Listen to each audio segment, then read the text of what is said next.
Welcome to mathematics lectures.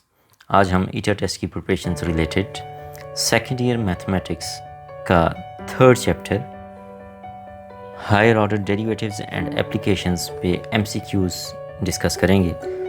हमारा first MCQs है let f of x equal to x power 27 then d26 f by dx26 is equal to, हमारी first option है 26 factorial into x, second option है 27 factorial into x, third option है 26 factorial into x power 2 और last option है 27 factorial into x power 2। इस MCQs का answer देने से पहले हम इसे थोड़ा सा डिस्कस करते हैं कि ऐसे क्वेश्चन को कैसे अप्रोच किया जाए। यहाँ पे आप देखें तो फंक्शन गिवन है और हमसे 26th ऑर्डर डेरिवेटिव पूछा गया है। हम इसे सक्सेसिवली डिफरेंशिएट करके आंसर नहीं देंगे, बल्कि हम फंक्शन के एक दो डेरिवेटिव्स कैलकुलेट करके वहाँ से पैटर्न को गेस करेंगे और देखेंगे कि कौन सी ऑप्शन राइट ऑप्शन हो सकती है। यहाँ पे अगर हम फर्स्ट डेरिवेटिव को देखें तो जब हम एफ ऑफ एक्स को बोथ साइड से with respect to x differentiate करेंगे तो हमारे पास फर्स्ट डेरिवेटिव होगा 27 इंटू एक्स पावर 27 माइनस 1। तो हमने दो चीज़ों पे फोकस देना है कि कोफिशिएंट में क्या बन रहा है और एक्स की पावर में क्या बन रहा है। तो फर्स्ट डेरिवेटिव में कोफिशिएंट में 27 होगा और एक्स की पावर में 27 माइनस 1 होगा। तो फर्स्ट डेरिवेटिव में पावर में 1 सब्ट्रैक्ट हो रहा है और कोफिशिएंट में 27 है। तो जब हम इसे अगेन डिफ्रेंशिएट करेंगे तो कोफिशिएंट में एक्सप्रेशन बनेगा 27 इंटू 27 माइनस 1 और एक्स की पावर में एक्सप्रेशन होगा 27 माइनस 2। तो यहाँ से आप गेस लगा सकते हैं कि जब हम सेकंड डेरिवेटिव ले रहे हैं तो कोफिशिएंट में 27 इंटू 27 माइनस 1 है, मीन्स 2 से सेकंड ऑर्डर डेरिवेटिव है लेकिन 2 से 1 लेस क्वांटिटी सब्ट्रैक्ट हो रही है 27 में से। और एक्स की पावर में सेकंड डेरिवेटिव के केस में 27 माइनस 2 सब्ट्रैक्ट हो रहा है। तो इसका मतलब ये है जब हम 26th ऑर्डर डेरिवेटिव कैलकुलेट करेंगे तो कोफिशिएंट में ये प्रोडक्ट चलेगा 27 into 27 minus 1 up to 27 minus 25, 26 से 1 लेस इसमें से सब्ट्रैक्ट हो रहा है। और एक्स की पावर में होगा 27 माइनस 26, 27 माइनस 26। तो हमारे पास जो कोफिशिएंट में क्वांटिटी बनेगी वो कुछ इस तरह होगी 27 into 26 up to 2 and x की पावर में क्वांटिटी होगी 27 माइनस 26 विच इज़ 1। तो जो कोफिशिएंट में क्वांटिटी है हम उसे लिख सकते हैं 27 फैक्टोरियल और एक्स की पावर 1 है। तो इसका मतलब ये है कि हमारा राइट आंसर है option B 27 factorial into x. अब हम नेक्स्ट एमसीक्यूज़ देखते हैं।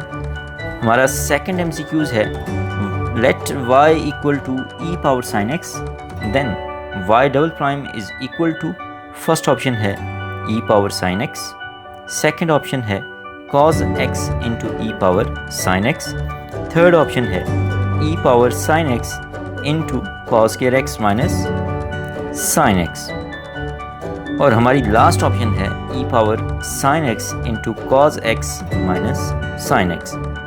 तो यहाँ पे हमें y equal to e power sine x function given है, हमने सेकंड ऑर्डर डेरिवेटिव कैलकुलेट करना है। तो जब भी आपने सेकंड ऑर्डर डेरिवेटिव कैलकुलेट करना होगा तो आपको पहले फर्स्ट ऑर्डर डेरिवेटिव कैलकुलेट करना होगा। तो हम इसे बोथ साइड से with respect to x differentiate करें तो फर्स्ट डेरिवेटिव बनता है y prime is equal to e power sine x into d by d x of sine x, जो कि बन जाएगा cos x into e power sine x. अब हम सेकंड डेरिवेटिव कैलकुलेट करने के लिए बोथ साइड से अगेन डिफरेंशिएट करते हैं विद रिस्पेक्ट टू एक्स। तो y डबल प्राइम इक्वल होगा D by d x of cos x into e power sine x. यहाँ पे आप गौर कर सकते हैं कि cos x भी फंक्शन ऑफ x है और ई पावर साइन x भी फंक्शन ऑफ x है, तो दो फंक्शन ऑफ x का प्रोडक्ट है। तो हम यहाँ पे प्रोडक्ट रूल को अप्लाई करेंगे। First of all derivative of first function into second as it is means cos x का डेरिवेटिव माइनस साइन x और e power sine x as it is. तो हमारे पास फर्स्ट टर्म बन जाएगी minus sine x into e power sine x. जब हम दूसरी टर्म को कैलकुलेट करेंगे तो cos x as it is into d by d x of e power sine x होगा।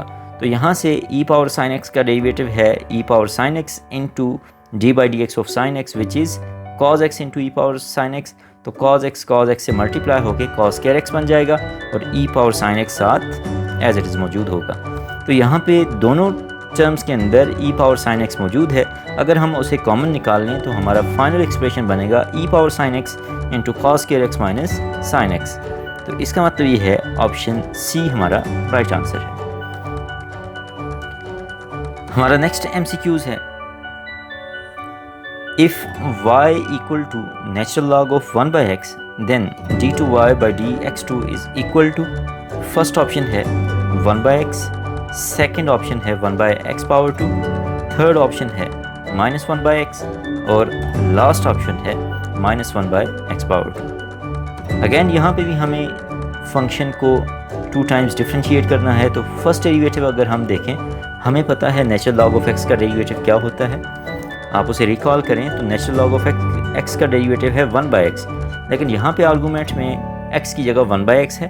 तो इसका मतलब ये है यहाँ पे फर्स्ट डेरिवेटिव जब कैलकुलेट करेंगे तो एक्सप्रेशन कुछ इस तरह होगा, 1 whole divided by 1 by x into d by d x of 1 by x. तो कोफिशिएंट में हमारे पास जस्ट x बन जाएगा और 1 बाई एक्स का डेरिवेटिव है -1 बाई एक्स पावर 2। x को जब x पावर 2 से कैंसिल आउट करेंगे तो हमारे पास फर्स्ट डेरिवेटिव का फाइनल एक्सप्रेशन होगा -1 बाई एक्स। अब हमने चूँकि यहाँ सेकंड डेरिवेटिव कैलकुलेट करना है तो अगेन इसे डिफ्रेंशिएट करें। -1 बाई एक्स को जब हम डिफ्रेंशिएट करेंगे तो एक्सप्रेशन बनेगा minus into -1 by x power 2 which is equal to +1 by x power 2। इसका मतलब ये है कि सेकंड डेरिवेटिव हमारे पास इक्वल है 1 बाई एक्स पावर 2 के, जो कि ऑप्शन बी है। हमारा नेक्स्ट MCQs है, let f of x is equal to natural log of ax plus b then fn of x is equal to, हमारी फर्स्ट ऑप्शन है -1 power n-1 into n-1 factorial into a power n whole divided by ax plus b whole power n। हमारी second option है -1 power n into n factorial into a power n whole divided by ax plus b whole power n-1।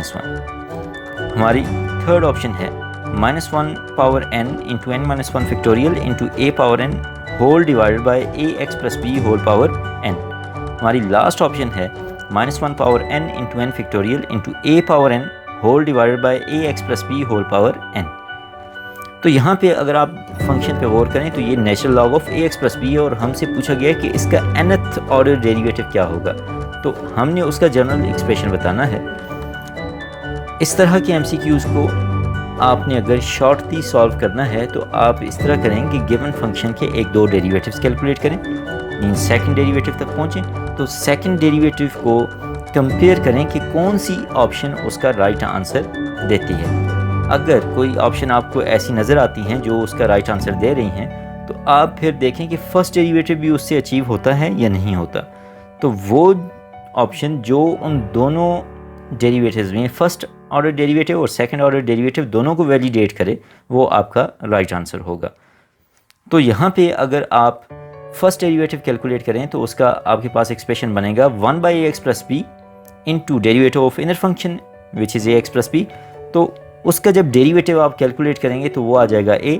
So first derivative is a divided by ax plus b। जब आप इसे second time differentiate करेंगे तो आपके पास expression बनेगा -a power 2 divided by ax plus b whole power 2। यहाँ पे आप अगर देखें तो मैं n इक्वल टू 2 पुट करता हूँ और देखता हूँ कि क्या मेरे पास ये एक्सप्रेशन बनता है। ऑप्शन ए में अगर आप n इक्वल टू 2 पुट करें तो यहाँ पे -1 पावर 2 -1 आ जाएगा।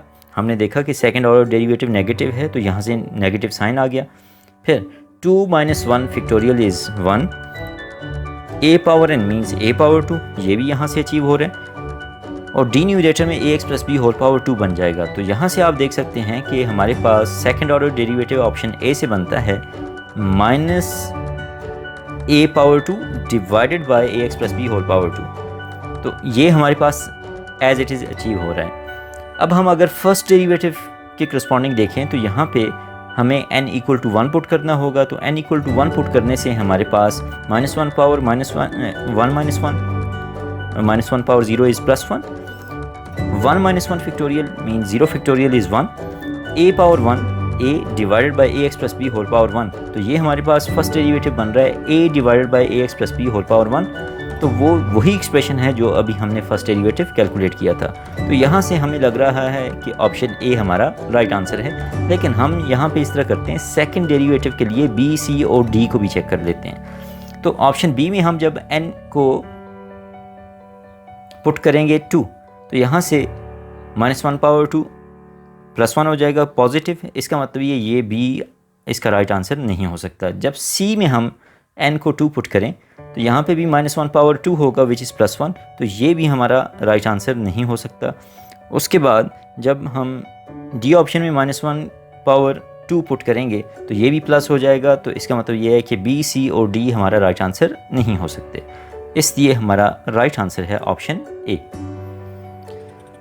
अब हमारा नेक्स्ट MCQs है, let f of x is equal to cos ax plus b, then fn of x is equal to, हमारी फर्स्ट ऑप्शन है a power n into cos ax plus b plus n pi.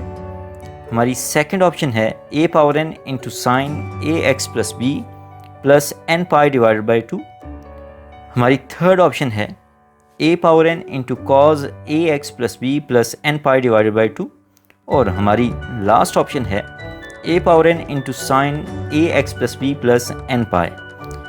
यहाँ पर भी हमें function का nth derivative calculate करना है, लेकिन हमारे पास फंक्शन कुछ इस तरह है कि यहाँ पे ट्रिग्नोमेट्रिक फंक्शन है cos और उसके आर्गूमेंट में है ax प्लस बी। तो यहाँ इनर फंक्शन का डेरिवेटिव भी साथ मल्टीप्लाई होगा डिफरेंशिएशन के प्रोसेस में, और हमें पता है कि cos x का डेरिवेटिव होता है माइनस साइन x। तो इसका मतलब ये है कि जब हम इस ट्रिग्नोमेट्रिक फंक्शन का डेरिवेटिव कैलकुलेट करेंगे तो हमारे पास कभी cos का एक्सप्रेशन आएगा, कभी साइन का एक्सप्रेशन आएगा। तो यहाँ पे हम ट्रिग्नोमेट्रिक आइडेंटिटीज़ को यूज़ करते हुए हम किसी एक फंक्शन की फॉर्म में हर एक्सप्रेशन को रिप्रेजेंट करेंगे। तो आप अगर यहाँ पे देखें तो हमारा फर्स्ट डेरिवेटिव बनता है f prime of x equal to minus a sine ax plus b, minus a into sine ax plus b, जिसे हम लिख सकते हैं a cos of ax plus b plus pi by 2। इसके बाद अगर हम सेकंड डेरिवेटिव कैलकुलेट करें तो सेकंड डेरिवेटिव का एक्सप्रेशन होगा minus a power 2 into sine ax plus b plus pi by 2, जिसे हम लिख सकते हैं a power 2 into cos ax plus b plus 2 pi divided by 2। इसी तरह अगर हम इसका थर्ड डेरिवेटिव देखें तो वो हमारे पास बनेगा minus a cube into sine ax plus b plus 2 pi divided by 2, जिसे हम लिख सकते हैं a cube into cos ax plus b plus 3 pi divided by 2। तो आप यहाँ से देख सकते हैं कि हमारे पास एक सीक्वेंस चल रहा है जिसमें हमने हर एक्सप्रेशन को in terms of cause represent किया है। इसका मतलब ये है कि ऑप्शन ए और ऑप्शन सी में से कोई एक राइट आंसर है। अब आप अगर आर्गूमेंट में एंगल्स को देखें तो फर्स्ट डेरिवेटिव में एंगल था पाई बाई 2, सेकेंड में था 2 पाई बाई 2, थर्ड में था 3 pi by 2 and up to so on. तो अगर हम इसे यहाँ पे कंपेयर करें तो ऑप्शन सी हमें ये सारी एंगल की वैल्यूज़ करेक्टली दे रही है। फर्स्ट डेरिवेटिव के लिए पाई बाई 2, सेकेंड के लिए 2 पाई बाई 2, थर्ड के लिए 3 pi by 2 and up to so on. तो इसका मतलब ये है कि हमारा राइट आंसर है ऑप्शन सी। अब हम अपना नेक्स्ट MCQs देखते हैं। हमारा नेक्स्ट MCQs है if f of x is equal to a power mx then fn of x is equal to, हमारी फर्स्ट ऑप्शन है m power n into a power mx, second option है m power n into a power mx into natural log of a, third option है a power mx into natural log of a whole power m, और last option है m power n into a power mx into natural log of a whole power n। तो यहाँ पे इस function का nth order derivative बताने से पहले हमें ये पता होना चाहिए कि इसका फर्स्ट डेरिवेटिव क्या है, फिर उससे हम देखेंगे सेकंड डेरिवेटिव क्या बनता है और जनरल पैटर्न क्या होगा। तो a पावर mx का जब हम फर्स्ट डेरिवेटिव कैलकुलेट करेंगे तो उसमें पहले तो a power mx as it is आएगा, उसके बाद डेरिवेटिव ऑफ mx, उससे पहले हमने साथ ये भी देखना है कि चूँकि यहाँ बेस है a, तो साथ मल्टीप्लाई होगा log of a to the base e, means natural log of a। तो फर्स्ट डेरिवेटिव में a power mx into natural log of a into d by d x of inner function mx। तो यहाँ से जब हम इसे with respect to x differentiate करेंगे तो m आ जाएगा। तो फर्स्ट डेरिवेटिव हमारे पास क्या बनेगा, m into a power mx into natural log of a। यहाँ पे m भी कांस्टेंट है और नेचुरल लॉग ऑफ a भी कांस्टेंट है। जब हम सेकंड टाइम डिफ्रेंशिएट करेंगे इसी एक्सप्रेशन को तो m into natural log of a differentiation से बाहर आ जाएगा और a पावर mx का अगेन हम डेरिवेटिव कैलकुलेट करेंगे। तो सेकंड डेरिवेटिव में हमारे पास अगेन m भी आएगा और साथ नेचुरल लॉग ऑफ a भी आएगा और a power mx as it is आ जाएगा। तो हमारे पास एक्सप्रेशन फाइनल बनेगा m power 2 into natural log of a whole power 2 into a power mx। अगर हम इसे जनरलाइज करें तो हमें पता चल रहा है कि जो ऑर्डर है डेरिवेटिव का वही m की पावर है और वही नेचुरल लॉग ऑफ a की पावर है और a पावर mx साथ एज इट इज़ मल्टीप्लाई होता है। तो इसका मतलब ये है कि m power n into natural log of a whole power n into a power mx is our right answer, which is option D. हमारा नेक्स्ट MCQs है, let x power 2 plus y power 2 is equal to r power 2, then y double prime is equal to, first expression है r power 2 divided by y power 2, second option है minus x r power 2 divided by y cube, third option है minus x power 2 by y cube और last option है minus R cube divide by Y cube. तो यहाँ पे अगर आप function को देखें तो ये हमारे पास एक इम्प्लीसिट फंक्शन है। हमने इम्प्लीसिट डिफरेंशिएशन के through y double prime calculate करना है। तो पहले हम वाई प्राइम कैलकुलेट करेंगे और फिर वाई डबल प्राइम। तो यहाँ पे आप देख सकते हैं कि मैं अगर डायरेक्टली इस इक्वेशन को बोथ साइड से डिफरेंशिएट करूँ तो मेरे पास एक्सप्रेशन बनेगा 2x plus 2y into y prime equal to 0। तो यहाँ से हमारे पास जनरली एक्सप्रेशन बन जाएगा dy by d x is equal to minus x by y, minus x by y. अब मैंने चूँकि सेकंड डेरिवेटिव कैलकुलेट करना है तो हम अगेन बोथ साइड्स को डिफरेंशिएट करेंगे। तो राइट हैंड साइड पे हमारे पास एक्सप्रेशन बनेगा d by d x of minus x by y. तो यहाँ पे हमने कोशेंट रूल अप्लाई करना है। डी न्यूमरेटर में y पावर 2 होगा और न्यूमरेटर में हमारे पास एक्सप्रेशन बन जाएगा y minus x y prime, y minus x y prime. यहाँ पे हम y प्राइम की जगह minus x by y replace करें जो हमने फर्स्ट डेरिवेटिव में कैलकुलेट किया और सिंप्लीफाई करें तो हमारे पास फाइनल एक्सप्रेशन बनता है x minus into x power 2 plus y power 2 whole divided by y cube और x power 2 plus y power 2 r power 2 के इक्वल है।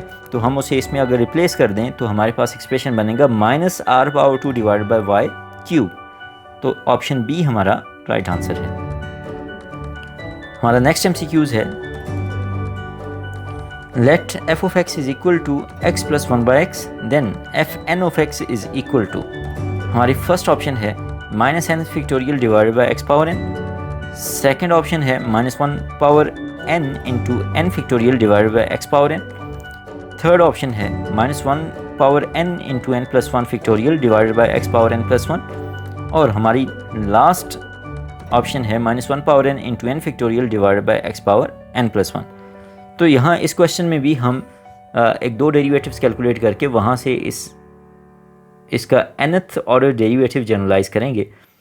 फंक्शन पे अगर आप गौर करें तो यहाँ पे फंक्शन दो क्वांटिटीज़ का सम है, एक है x और दूसरी है 1 बाई एक्स। हमें पता है कि x का जब हम फर्स्ट डेरिवेटिव लेंगे वो 1 होगा, सेकंड डेरिवेटिव 0 हो जाएगा, तो उसके बाद ये टर्म तो नज़र नहीं आएगी और इसकी कोई कंट्रीब्यूशन नहीं होगी। लेकिन 1 बाई एक्स जो है इसके हायर ऑर्डर डेरिवेटिव्स अपीयर होते रहेंगे। तो इसलिए हमारा यहाँ पे मेन फोकस है 1 बाई एक्स। तो 1 बाई एक्स का फर्स्ट डेरिवेटिव होता है minus 1 by x power 2, second derivative होगा प्लस 2 बाई एक्स क्यूब। हमने दो डेरिवेटिव्स कैलकुलेट कर लिए। अब हम देखते हैं कि कौन सी ऑप्शन हमें इस तरह का आंसर दे रही है। तो आपने देखा कि डेरिवेटिव्स कैलकुलेट करते हुए नेगेटिव साइन की भी फ्लक्चुएशन है, एक डेरिवेटिव के साथ अगर नेगेटिव है तो नेक्स्ट डेरिवेटिव के साथ नेगेटिव साइन नहीं है। तो यहाँ पे दूसरी बात यह है कि जब हम सेकेंड ऑर्डर डेरिवेटिव कैलकुलेट करते हैं, फर्स्ट ऑर्डर डेरिवेटिव कैलकुलेट करते हैं, तो डी न्यूमरेटर में x की पावर उससे एक क्वांटिटी ज़्यादा होती है। मींस फर्स्ट डेरिवेटिव में डी न्यूमरेटर में x पावर 2 है, सेकंड डेरिवेटिव में x की पावर 3 है, nth डेरिवेटिव में x की पावर n+1 होगी। तो इसका मतलब ये है कि ऑप्शन सी और डी में से कोई एक राइट आंसर है। अब आप देखें तो -1 पावर n होना चाहिए क्योंकि हमारे पास साइंस की फ्लक्चुएशन है। अब हम देखते हैं कि कोफिशिएंट्स क्या होंगे। सेकंड डेरिवेटिव, फर्स्ट डेरिवेटिव क्या था? फर्स्ट डेरिवेटिव था -1/x पावर 2। तो अब हम अगर यहाँ पे n = 1 पुट करें तो फर्स्ट ऑप्शन से हमें मिलता है -1 power 1 which is -1, n+1 means 2 factorial which is 2 divided bye x power 1+1 x power 2। तो यहाँ से सी ऑप्शन से हमारे पास आंसर बन रहा है -2 डिवाइडेड बाय x पावर 2, जो कि राइट आंसर नहीं है। जबकि ऑप्शन डी में अगर हम रिप्लेस करें तो यहाँ पे -1 power 1 is -1, 1 factorial is 1 divided by x power 1+1 is x power 2। तो यहाँ से फाइनल एक्सप्रेशन बन रहा है -1 डिवाइडेड बाय x पावर 2, जो कि हमारा राइट आंसर था। तो इसलिए option D correctly nth derivative of this function represent कर रहा है। तो डी ऑप्शन हमारा राइट आंसर है। हमारा नेक्स्ट MCQs है, the series f at x0 plus h equal to f at x0 plus h f prime at x0 plus h power 2 by 2 factorial into f double prime at x0 plus up to so on is called। हमारी first option है Taylor series about x equal to x0। Second option है Taylor series about x equal to h। Third option है Taylor series about x equal to 0। और last option है मैक्लॉरेंस series. तो ये जो expression यहाँ पे लिखा हुआ है ये हमारे पास जनरल एक्सप्रेशन है टेलर सीरीज़ का, जो कि एक्सपेंड की हुई है अबाउट द पॉइंट x0। आप देख सकते हैं कि राइट हैंड साइड पे आपको फंक्शन और उसके डेरिवेटिव्स अबाउट पॉइंट x0 दिए गए हैं। तो इसका मतलब ये है ये टेलर सीरीज़ है about x equal to x0। तो ऑप्शन ए हमारा राइट आंसर है। हमारा नेक्स्ट MCQs है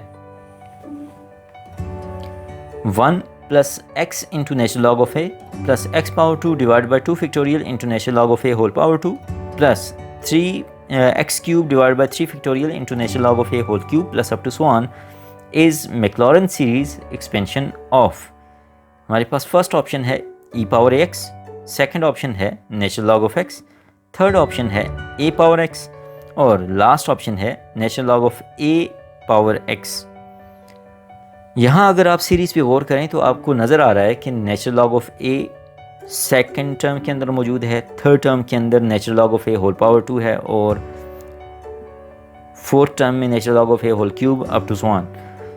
हमें पता है कि ये जो क्वांटिटीज़ हैं ऑप्शन ए बी सी और डी, जब हम यहाँ पे इनके डेरिवेटिव्स देंगे तो ऑप्शन सी और डी ऐसी ऑप्शंस हैं जिनमें नेचुरल लॉग ऑफ ए मौजूद होगा। तो a पावर x के सक्सेसिव डेरिवेटिव्स में नेचुरल लॉग ऑफ a आता है, natural log of a power x के डेरिवेटिव्स में नेचुरल लॉग ऑफ a आएगा, लेकिन ऑप्शन डी में a power x D numerator में होगा। तो इसका मतलब ये है कि यहाँ पे a पावर x के अगर हम सक्सेसिव डेरिवेटिव्स कैलकुलेट करें about the point x0 equal to 0, क्योंकि मैक्लॉरेन सीरीज एक्सपेंशन है, तो हमें ये सीरीज़ अचीव होगी जब हम a पावर x की सक्सेसिव डिफरेंशिएशन करके उसे मैक्लॉरेन सीरीज़ में पुट करेंगे अबाउट x0 इक्वल टू 0। तो इसका मतलब ये है कि ऑप्शन सी हमारा राइट आंसर है। हमारा नेक्स्ट MCQs है 1 minus x power 2 by 2 factorial plus x power 4 by 4 factorial minus up to so on is Maclaurin series expansion of। First option है cos minus x, second option है cos x, third option है sin x और last option है both a and b।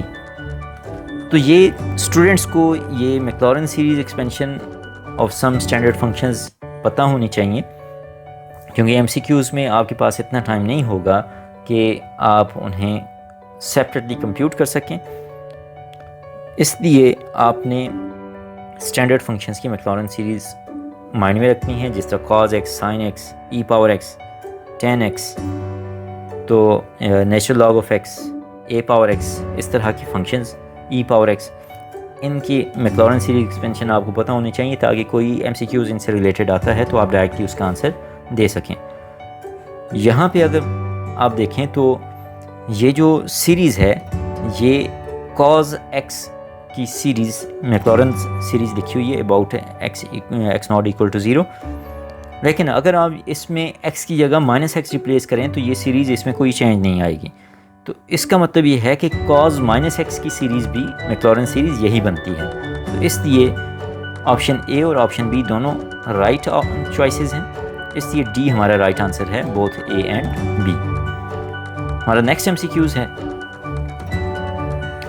If f prime of m is slope of tangent line at p, then slope of normal line will be, first option है f prime at 1 by m, second option है -1 divided by f prime of m, third option है f prime at -1 by m, और last option है 1 divided by f prime at -1 by m। तो यहाँ students को इस बात का पता होना चाहिए कि अगर हमारे पास एक टेंजेंट लाइन की स्लोप हो f prime of m, तो नॉर्मल लाइन टेंजेंट लाइन पे उसी पॉइंट पे परपेंडिकुलर होती है, तो उनकी स्लोप्स का रिलेशन ये होता है कि उनकी स्लोप्स का प्रोडक्ट इक्वल टू -1 होता है। तो f prime of m से हम किस क्वांटिटी को मल्टीप्लाई करें कि आंसर -1 आएगा, तो वो हमारे पास A B C D में से ऑप्शन B में ऐसी क्वांटिटी है जिसे हम f prime of m से मल्टीप्लाई करें तो आंसर -1 आएगा, इसलिए B ऑप्शन हमारा राइट आंसर है। हमारा नेक्स्ट MCQs है, the slope of normal line to y equal to 3e power x plus e power -x at x equal to 0 is, हमारी फर्स्ट ऑप्शन है -1/2, सेकेंड ऑप्शन है 4, third option है 2 और last option है -1/4। यहाँ पे हमसे पूछा गया है कि नॉर्मल लाइन की स्लोप क्या है एट अ पार्टिकुलर पॉइंट, और पॉइंट है x इक्वल टू 0, जिसके करस्पॉन्डिंग हम y यहाँ पे कैलकुलेट कर सकते हैं। तो हमने पहले देखना है कि इस कर्व पे टेंजेंट लाइन की स्लोप क्या है, तो हम y प्राइम अगर कैलकुलेट करें तो वो होगा 3 power x minus e power -x, और इसमें x इक्वल टू 0 पुट करें तो हमारे पास एक्सप्रेशन बनेगा 3 - 1 विच इज़ 2। तो टेंजेंट की स्लोप आ रही है 2, और अभी हमने लास्ट MCQs में देखा था कि अगर टेंजेंट की स्लोप हो m तो नॉर्मल की स्लोप होती है -1/m, तो यहाँ पे टेंजेंट की स्लोप है 2 तो नॉर्मल की स्लोप होगी -1/2, तो ऑप्शन ए हमारा राइट आंसर है। हमारा नेक्स्ट MCQs है,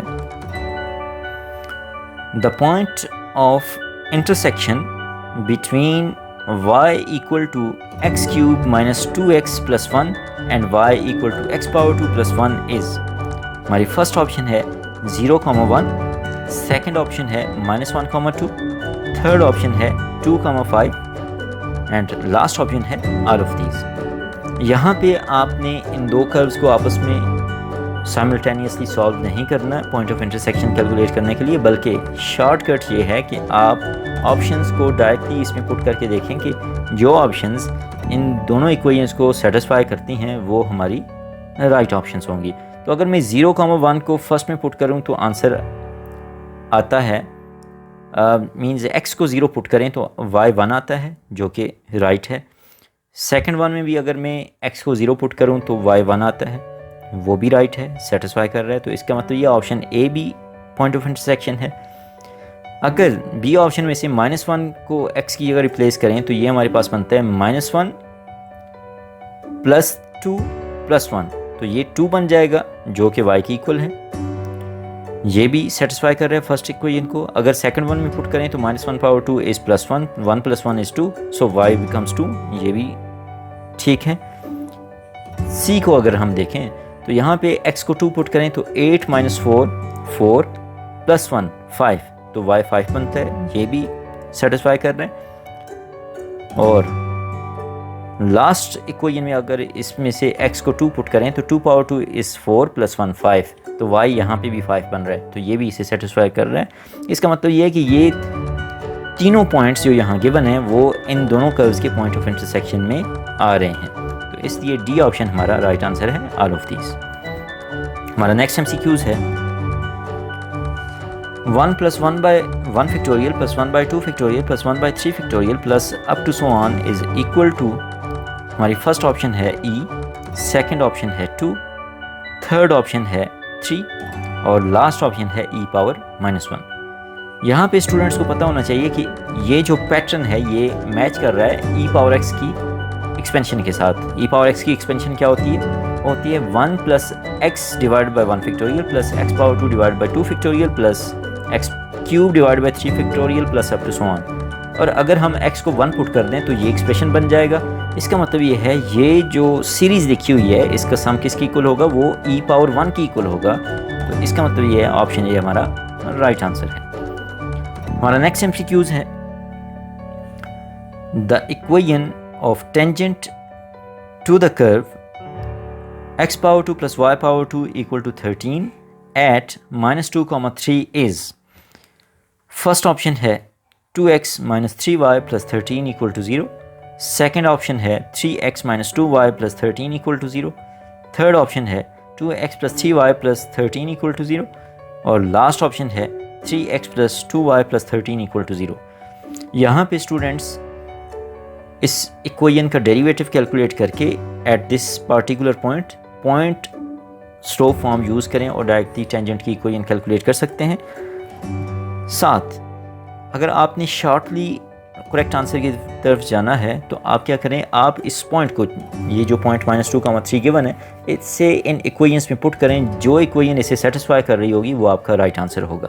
तो अगर मैं -2, 3 को पुट करूँ फर्स्ट वन में तो यहाँ पे -4, -9, -13 + 13 = 0 ये सेटिस्फाई कर रहा है, तो इसका मतलब ये ऑप्शन ए हमारा राइट आंसर होगा। तो यहाँ पे ऑप्शन ए हमारा राइट आंसर है। हमारा नेक्स्ट MCQs है y = f(x) is increasing function on interval a, b if, first option है f'(x) is less than 0 for all x belonging to a, b interval, second option है f'(x) is greater than 0 for all x belonging to interval a, b, third option है f'(x) is equal to 0 for all x belonging to a, b और last option है none of these. तो students को यहाँ पे पता होना चाहिए कि ये हमारे पास डेरिवेटिव्स की एप्लीकेशन है, इंक्रीजिंग और डिक्रीजिंग फंक्शंस को थ्रू डेरिवेटिव्स जज करना, कि अगर एक फंक्शन इंक्रीजिंग फंक्शन होगा on an interval a, b तो उसकी जो स्लोप होगी वो सारे इंटरवल में पॉजिटिव होगी, मींस f'(x) ग्रेटर देन 0 होगा। तो ऑप्शन बी हमारा राइट आंसर है। हमारा नेक्स्ट MCQs है y = x + 1 whole power 2 - 4 is decreasing at, first option है x greater than 0, second option है x greater than -1, third option है x लेस देन -1 और लास्ट ऑप्शन है x लेस देन 1। तो हम इसी डेरिवेटिव्स की एप्लीकेशन को रिकॉल करते हैं कि एक फंक्शन डिक्रीजिंग फंक्शन होगा अगर उसकी स्लोप गिवन इंटरवल पे नेगेटिव हो, मींस लेस देन 0 हो।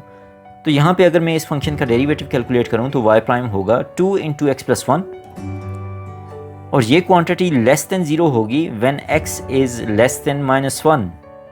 इसका मतलब ये है कि ऑप्शन सी हमारा राइट आंसर है। हमारा नेक्स्ट MCQs है the critical values of f(x) = 12 × x⁻1/2 - 2 × x⁻3/2 are, first option है x = 0 and 3, सेकेंड ऑप्शन है x = 1 and 3, थर्ड ऑप्शन है x = -1 and 2 और लास्ट ऑप्शन है x = 0 and 2। तो यहाँ पे स्टूडेंट्स को पहले पता होना चाहिए कि एक फंक्शन की क्रिटिकल वैल्यूज़ क्या होती हैं।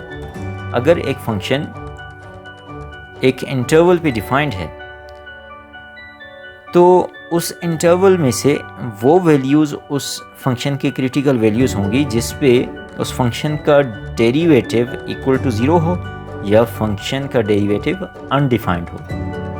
तो इस चीज़ को माइंड में रखें कि ये जो अनडिफाइंड की कंडीशन है ये प्रॉपरली आपने अप्लाई करनी है कि वो पॉइंट्स जिन पे फंक्शन डिफाइंड है लेकिन डेरिवेटिव अनडिफाइंड है वो क्रिटिकल वैल्यूज़ होंगी। ऐसे नहीं है कि अगर फंक्शन डिफाइंड ना हो एक पॉइंट पे और डेरिवेटिव भी डिफाइंड ना हो और आप उसे क्रिटिकल वैल्यू कहें, तो ऐसा आपने नहीं करना। तो जब आप इस फंक्शन का डेरिवेटिव लेंगे तो आपको x डिनोमिनेटर में भी नज़र आएगा। आप देखें तो फंक्शन 0 पे डिफाइंड है लेकिन डेरिवेटिव 0 पे डिफाइंड नहीं होगा, तो एक तो क्रिटिकल वैल्यू आ जाती है x इक्वल टू 0। और जब आप f प्राइम ऑफ x को इक्वल टू 0 लेंगे तो यहाँ से आपके पास एक factor x minus 2 equal to 0 होगा which gives x equal to 2। तो आपके पास दो रिजल्ट्स क्रिटिकल वैल्यूज़ के आएंगे, एक आएगा x इक्वल टू 0 और दूसरा आएगा x इक्वल टू 2। तो इसका मतलब ये है ऑप्शन डी हमारा राइट आंसर है। अब हमारा नेक्स्ट MCQs है, let f of x is equal to under root x, then critical values of f of x are, first option है x लेस देन और इक्वल टू 0, सेकेंड ऑप्शन है x less than 0, third option है x greater than और equal to 0 और last option है x equal to 0। अगर आप इस फंक्शन का डेरिवेटिव कैलकुलेट करें तो वो होता है 1/2 into under root x, 1/2 into under root x। तो आप देख सकते हैं कि जो डेरिवेटिव है उसमें डिनोमिनेटर में अंडर रूट x आ रहा है और अंडर रूट x जो है वो 0 पे डिफाइन नहीं होता, नेगेटिव वैल्यूज़ पे भी डिफाइन नहीं होता। तो यहाँ पे ज़्यादातर स्टूडेंट्स जो हैं वो ऑप्शन ए की तरफ जाएंगे कि इसकी क्रिटिकल वैल्यूज़ सारे रियल नंबर जो 0 या 0 से छोटे हैं, क्योंकि वहाँ पे डेरिवेटिव डिफाइंड नहीं है। लेकिन जिस तरह अभी मैंने आपको बताया था कि क्रिटिकल वैल्यूज़ वही पॉइंट्स होंगे जिन पे फंक्शन डिफाइंड हो। तो आप देखें फंक्शन x इक्वल टू 0 पे तो डिफाइंड है लेकिन नेगेटिव वैल्यूज़ पे डिफाइंड नहीं है। तो इसका मतलब ये है कि हमारे पास यहाँ जस्ट वन पॉइंट ऐसा है जिस पे फंक्शन डिफाइंड है और उसका डेरिवेटिव डिफाइंड नहीं है, वो है x इक्वल टू 0। तो इसलिए ऑप्शन डी हमारा राइट आंसर है। हमारा नेक्स्ट MCQs है, the critical values of f of x equal to x power 2 divided by x minus 2 are, first option है 0, 2 and 4, सेकेंड ऑप्शन है 0 and 2, थर्ड ऑप्शन है 0 and 4 and last option है 2 and 4। यहाँ पे जब आप इस फंक्शन को देखें तो ये फंक्शन x इक्वल टू 2 पे डिफाइंड नहीं है, ये फंक्शन x इक्वल टू 2 पे डिफाइंड नहीं है। जब हम इसका डेरिवेटिव कैलकुलेट करेंगे तो क्वेश्चन टू अप्लाई होगा। डिनोमिनेटर में एक्सप्रेशन बनेगा x minus 2 whole power 2, numerator में x minus 2 as it is into 2x minus x power 2 into 1। तो जब आप सिंप्लीफाई करेंगे तो न्यूमिनेटर में आपके पास फैक्टर बन जाएगा x इंटू x माइनस 4। तो जब हम डेरिवेटिव को देखें तो वो आपके पास है x into x minus 4 divided by x minus 2 whole power 2। तो ये डेरिवेटिव -2 पे ये डेरिवेटिव +2 पे डिफाइंड नहीं है और इक्वल टू 0 लें तो x into x minus 4 equal to 0 है, which mean x equal to 0 and x equal to 4। तो हमारे पास दो क्रिटिकल वैल्यूज़ आ रही हैं x equal to 0 and x equal to 4 by taking f prime of x equal to 0। और आप देखें तो डेरिवेटिव डिफाइंड नहीं है 2 पे, लेकिन 2 इसका क्रिटिकल पॉइंट नहीं है। किस वजह से? क्योंकि फंक्शन भी 2 पे डिफाइंड नहीं है। तो इसलिए हमारे पास दो ही क्रिटिकल पॉइंट्स हैं, एक है 0 और दूसरा है 4। तो ऑप्शन सी हमारा राइट आंसर है। हमारा नेक्स्ट MCQs है, the concavity of f of x equal to x cube minus 6x power 2 plus 9x plus 1 changes at point. First option है 2,2, सेकेंड ऑप्शन है 2,3, थर्ड ऑप्शन है 2,4 and last option है 3,4। यहाँ पे इस MCQs का answer calculate करने से पहले हमें ये देखना होगा कि कनकेविटी किस पॉइंट पे चेंज होती है, उसके लिए हमारे पास शॉर्टकट क्या है। तो ये चीज़ माइंड में रखें कि जिस पॉइंट पे एक फंक्शन की कनकेविटी चेंज होती है उस पॉइंट पे फंक्शन का सेकंड डेरिवेटिव इक्वल टू 0 होता है। मींस वो पॉइंट ऑफ इन्फ्लेक्शन होता है। यहाँ पे फंक्शन आपको गिवन है, आप अगर इसका फर्स्ट डेरिवेटिव कैलकुलेट करें तो वो है 3x power 2 minus 12x plus 9। Second derivative calculate करें तो वो होगा 6x minus 12।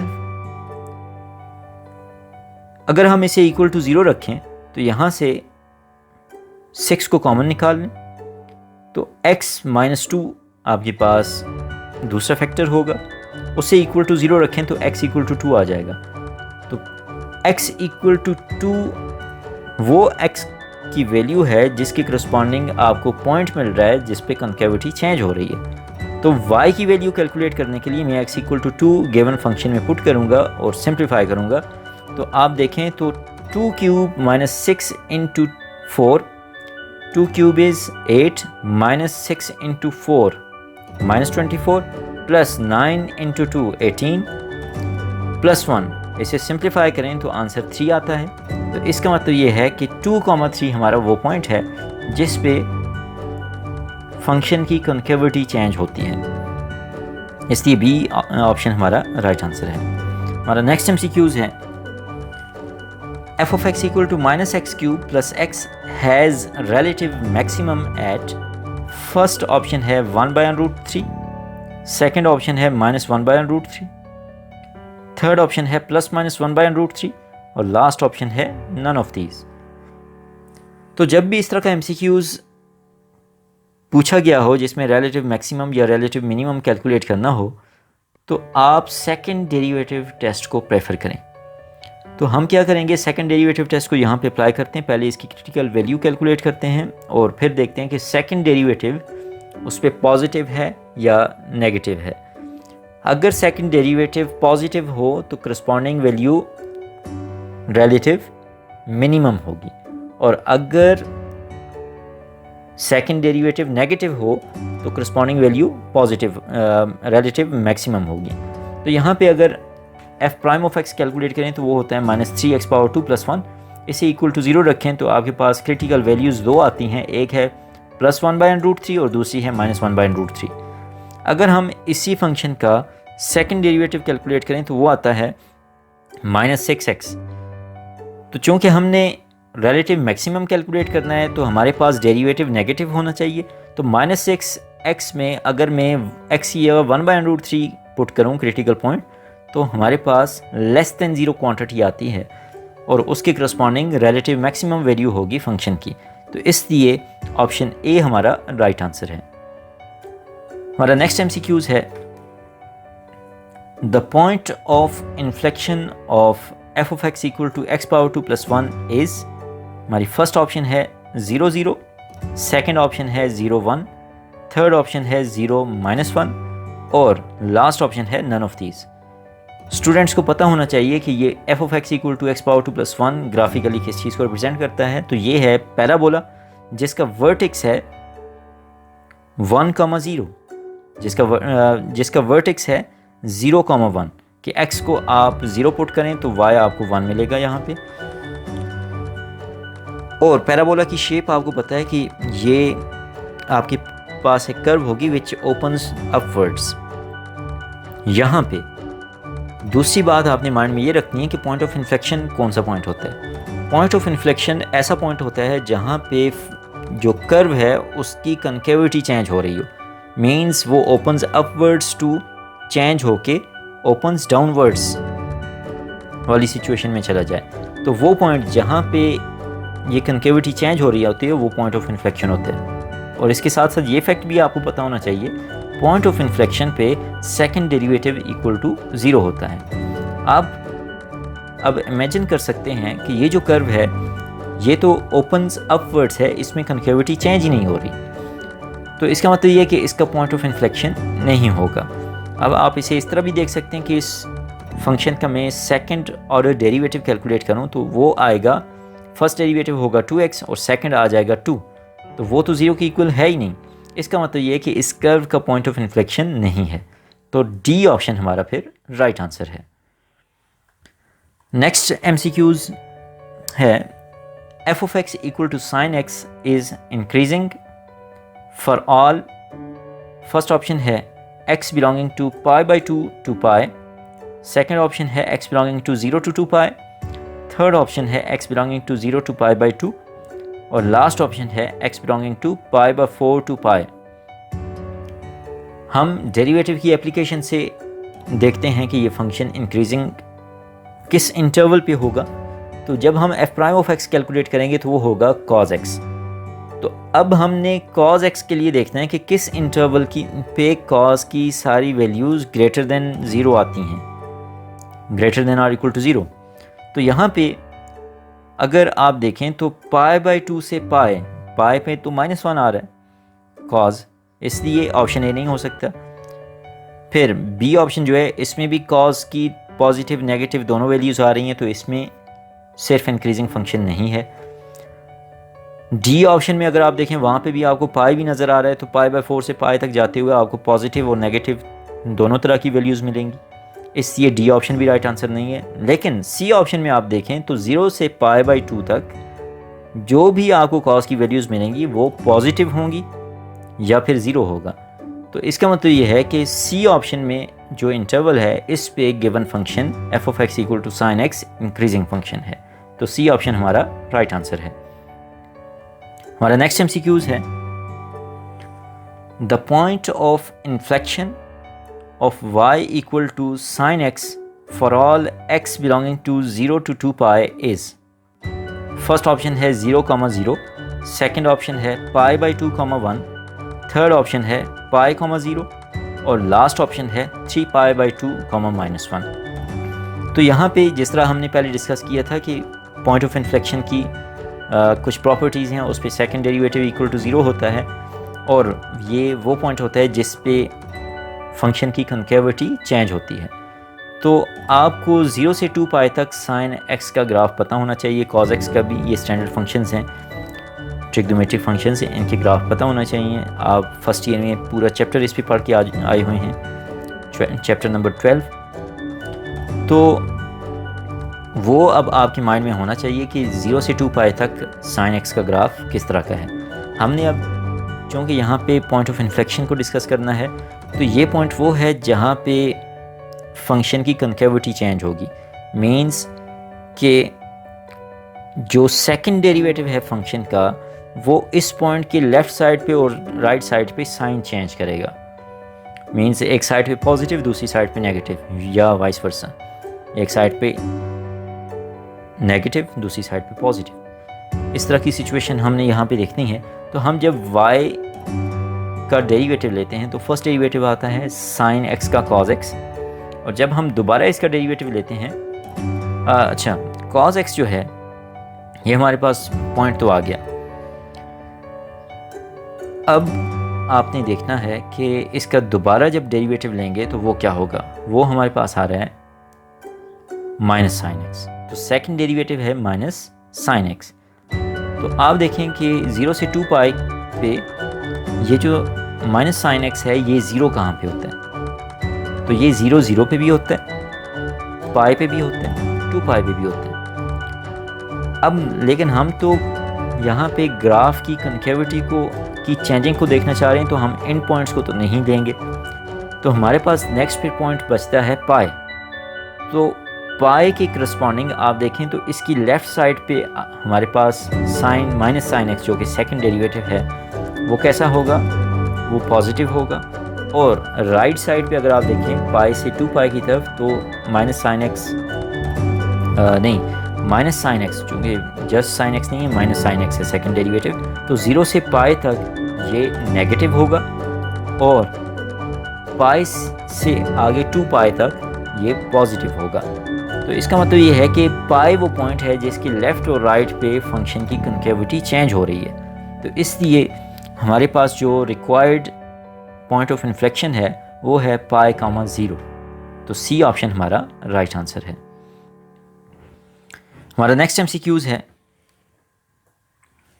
मैक्लॉरेंस series is a special case of Taylor's series about,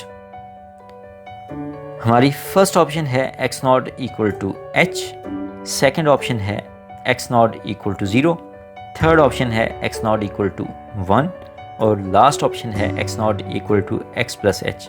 तो हम प्रीवियस MCQs में ये चीज़ डिस्कस भी कर चुके हैं कि मैक्लॉरेन सीरीज़ जो है उसमें हम फंक्शन की एक्सपेंशन लिखते हैं about x not equal to 0।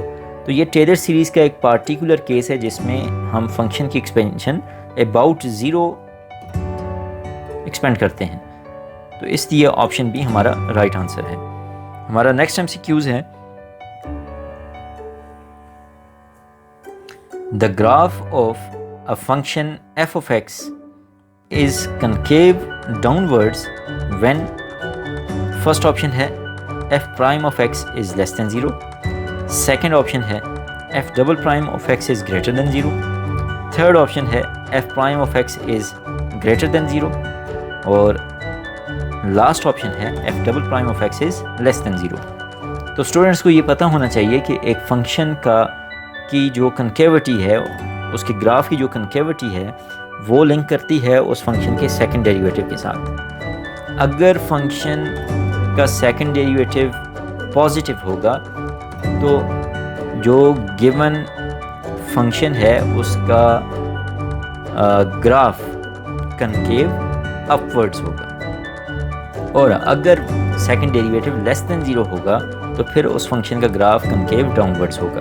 तो यहाँ पे क्योंकि हमसे कनकेव डाउनवर्ड्स के बारे में पूछा हुआ है तो इसलिए इसका मतलब ये है कि वहाँ पे फंक्शन का सेकंड डेरिवेटिव लेस देन 0 होना चाहिए। तो ऑप्शन डी हमारा राइट आंसर है। हमारा नेक्स्ट MCQs है, the second derivative test fails for critical value c if, first option है f prime at c does not exist, second option है f double prime at c is equal to 0, third option है both a and b और last option है none of these। तो students को ये पता होना चाहिए कि सेकंड डेरिवेटिव टेस्ट हमें कोई इन्फॉर्मेशन नहीं देता for a critical value c अगर फंक्शन का सेकंड डेरिवेटिव उस क्रिटिकल वैल्यू पे 0 के इक्वल हो। यूजुअली ये स्टूडेंट्स ने ये चीज़ जज की होती है सेकंड डेरिवेटिव टेस्ट की स्टेटमेंट से। और साथ ये भी माइंड में रखें कि अगर f prime at c exist ना करता हो तो फिर भी हमें सेकंड डेरिवेटिव टेस्ट कोई इन्फॉर्मेशन नहीं देता। मींस कि c हमारे पास ऐसा क्रिटिकल पॉइंट है जो कि क्रिटिकल पॉइंट की उस डेफिनेशन से आया कि f prime at c does not exist. तो ऐसा क्रिटिकल पॉइंट हमें सेकंड डेरिवेटिव से कोई इन्फॉर्मेशन नहीं देगा, इसलिए सी ऑप्शन हमारा राइट आंसर है, बोथ ए एंड बी। हमारा नेक्स्ट MCQs है, if two lines having slopes m1 and m2 are perpendicular then which of the following holds. First option है m1 into m2 equal to 1, second option है m1 equal to m2, third option है m1 equal to 1 by m2 और last option है minus m1 is equal to 1 divided by m2। तो हमने अपने previous MCQs में भी ये बात डिस्कस की थी कि अगर दो लाइंस आपस में परपेंडिकुलर हों, जिस तरह नॉर्मली टेंजेंट लाइन और नॉर्मल लाइन एक दूसरे पे परपेंडिकुलर होती हैं, तो ऐसी लाइंस की स्लोप का प्रोडक्ट इक्वल टू -1 होता है। तो इस बात को अगर हम इन ऑप्शंस में ढूंढें तो ऑप्शन डी हमारे पास एक ऐसी ऑप्शन है जिसमें m1 into m2 equal to -1 है, जिसे ऑप्शन डी की फॉर्म में लिखा गया है कि -m1 is equal to 1 by m2। तो हम इसे इस तरह भी लिख सकते हैं कि m1 into m2 is equal to -1। तो इसका मतलब ये है कि ऑप्शन डी हमारा राइट आंसर है। तो ये हमारे सेकेंड ईयर के third chapter higher order derivatives and applications से रिलेटेड MCQs थे, जिसमें हमने बुक के मैक्सिमम पोर्शन को कवर करने की कोशिश की है। अगर किसी MCQs या उससे रिलेटेड टॉपिक में आपको कोई मसला हो तो आप उसे कमेंट्स में पूछ सकते हैं।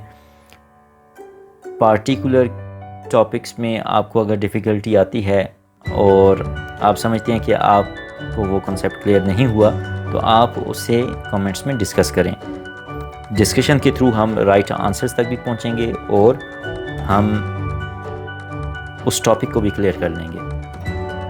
इसके अलावा आप बाकी वीडियोस भी रिलेटेड फर्स्ट ईयर की जो हमने अपलोड की हैं और डिफरेंट चैप्टर्स की, वो भी साथ साथ देखें, ताकि आपके फ़र्स्ट ईयर के जो आइडियाज़ हैं वो आपको क्रिस्टल क्लियर हों। जिस तरह इसके बाद हम सेकेंड ईयर का chapter number 4 vector functions, vector differentiation से रिलेटेड, उसे जब हम पढ़ेंगे तो उसमें बहुत से आइडियाज़ ऐसे होंगे जो हम फर्स्ट ईयर के थर्ड चैप्टर वेक्टर्स में पढ़ चुके हैं। तो वेक्टर से रिलेटेड MCQs हमने चैनल पे अपलोड किए हुए हैं, तो आप उन्हें साथ साथ देखें, ताकि फोर्थ चैप्टर, सेकेंड ईयर के फोर्थ चैप्टर को जब हम डिस्कस करें तो आपको बेसिक प्रॉपर्टीज़ वेक्टर्स की पता हों और आपकी वेक्टर्स पे अच्छी ग्रिप हो। तो इसके साथ बाकी वीडियोस आप ख़ुद भी देखें, बाकी अपने जो कोलीग्स हैं, स्टूडेंट्स हैं, उनके साथ भी शेयर करें, चैनल को सब्सक्राइब करें। नेक्स्ट टाइम नेक्स्ट लेक्चर्स के साथ मिलते हैं। Thank you for watching.